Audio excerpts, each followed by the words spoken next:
Pemirsa, beberapa pekan lalu salah satu akun media sosial bernama Ozalau ramai diberitakan oleh berbagai media pemberitaan di tanah air. Pasalnya, pemilik akun yang berusia baru 21 tahun ini membagikan pengalamannya yang sempat mengalami serangan stroke hingga koma, yang diakibatkan oleh kebiasaannya bergadang hingga pagi hari untuk menyelesaikan tugasnya. Cerita ini seharusnya menjadi bahan renungan kita semua, sebab kesehatan bukan hal murah yang bisa sembuh dengan sendirinya, terutama bila nyawa sudah jadi taruhannya.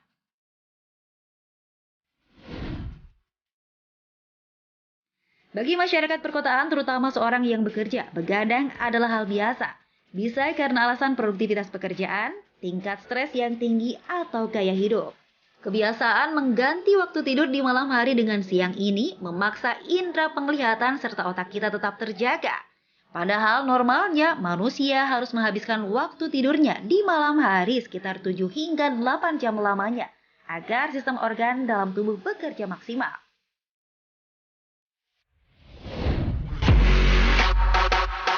Lalu apa sebetulnya yang terjadi saat tubuh dipaksa untuk terjaga pada malam hari hingga pagi? Selain stroke dan koma seperti yang dialami oleh pemilik akun Olzalau, adakah risiko penyakit kronis lainnya yang bisa menjangkiti? Bila sudah terbiasa begadang, bisakah jam biologis kembali normal seperti semula? Cari tahu jawabannya di Hidup Sehat berikut ini.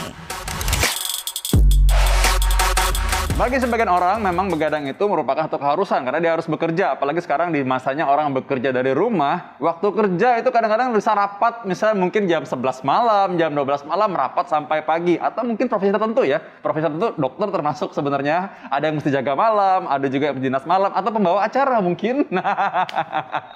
Saya.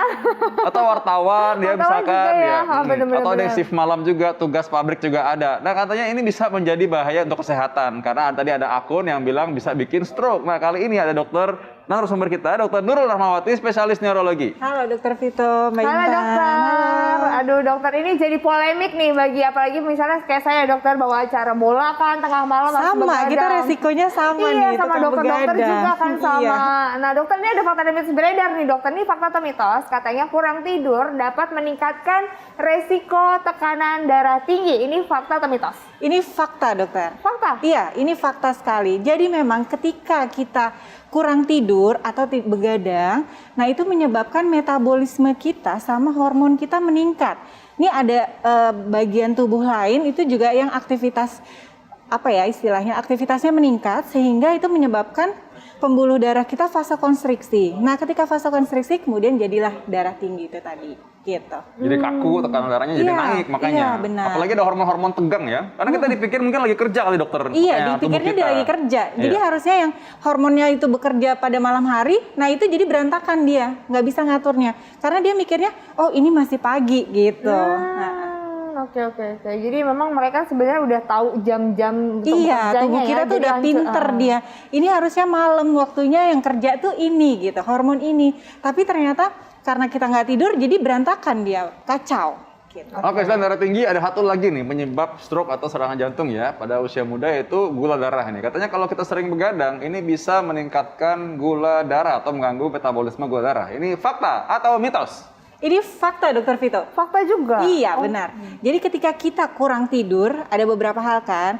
Misalnya memang kita begadang atau kondisi-kondisi gangguan tidur lain.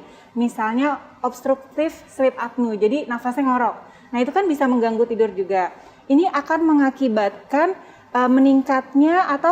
meningkatnya resistensi insulin.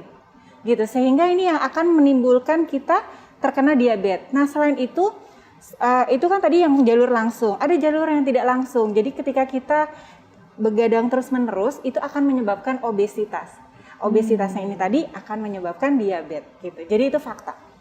Oke, nah tapi dok kalau ngomongin durasi tidur, ini sebenarnya yang normal dan yang baiknya itu berapa jam sih dokter? Oke, ini ada beberapa nih dok, nih yang Mbak Intan ya. Misalnya gini, pada bayi baru lahir, itu kebutuhan tidurnya 14 sampai 17 jam. Nah kemudian pada usia remaja, itu kebutuhan tidurnya 9 jam ya kurang lebih. Kemudian pada dewasa, itu kurang lebih 7 sampai 9 jam. Nah, sementara pada usia lebih dari 65 tahun, itu ada referensi yang mengatakan tidur baiknya itu 6 sampai 7 jam durasi tidur yang baik, namun juga ada yang mengatakan 5 sampai 6 jam cukup gitu. Jadi memang semakin usia kita tua, durasi tidur kita, kebutuhan tidur kita berkurang. Seperti itu. Jadi kadang-kadang memang orang usia lanjut kadang-kadang susah tidur malah. Ngeluhnya Iya, sebenarnya gitu ya kadang-kadang ya. benar, Oh tidur kok kebangun-kebangun, malamnya udah bangun. Jadi udah bingung mau ngapain gitu Nah, kan. kita harus cek lagi nih, apakah memang benar kebutuhan tidurnya itu sudah tercukupi atau belum. Atau karena dulu saya tidur 7 jam dok, sekarang cuma 6 jam misalnya, seperti itu kan bisa aja. Pasien mengeluh karena kurangnya 1 jam itu udah ngeluh gitu. Ada juga karena nggak ngitung jam tidur siang. Nah, Tidur siang nggak dihitung. Oh iya, kebutuhan tidur ini merupakan kebutuhan tidur harian, bukan hanya malam hari. Jadi per 24 jam durasi tidur kita yang tadi saya sebutkan normalnya. Oh gitu, Seperti itu berarti dihitung tidur siang juga? Benar, jadi tidur siang itu sebenarnya tidak boleh banyak-banyak karena nanti malamnya akan terganggu, jadi kebalik tidurnya. Iya. Jadi tidur siang itu baiknya hanya setengah sampai 1 jam. Kalau tidur siangnya dia udah 6 jam, ya malam tidur cuma tinggal sejam. Iya, tinggal sejam. Makanya gitu. bingung mau ngapain ini malam-malam ya gitu ya. Iya, jadi jadinya. kebalik dia pola tidurnya Oke. kalau kayak gitu. Jadi Ya. dibatasin ya tidur Iya. waktu siang ya. Iya. Oke dok, fakta dan mitos yang berikutnya nih dokter nih. Ada juga katanya begadang ini mengakibatkan kekebalan tubuh menurun. Ini fakta atau mitos dokter? Ini fakta. Fakta. Fakta. Tapi Jadi emang berasa ya dok kalau habis begadang tuh kayaknya nggak enak gitu badannya. benar. Jadi ketika kita kurang tidur itu ada zat-zat inflamasi yang meningkat. Nah, ini akan menimbulkan kita mudah terserang infeksi-infeksi virus ataupun bakteri gitu. Itu yang membuat Iya. jadi berarti emang nggak salah ya kalau misalnya kita kurang tidur itu kayak Badan lebih rasanya nggak enak, gampang infeksi, gampang tiba-tiba besok pilek, lagi batuk. pilek, batuk, benar, Mbak Oh Intan. bener ya dokter ya. Kirain cuma perasaan doang nih dok.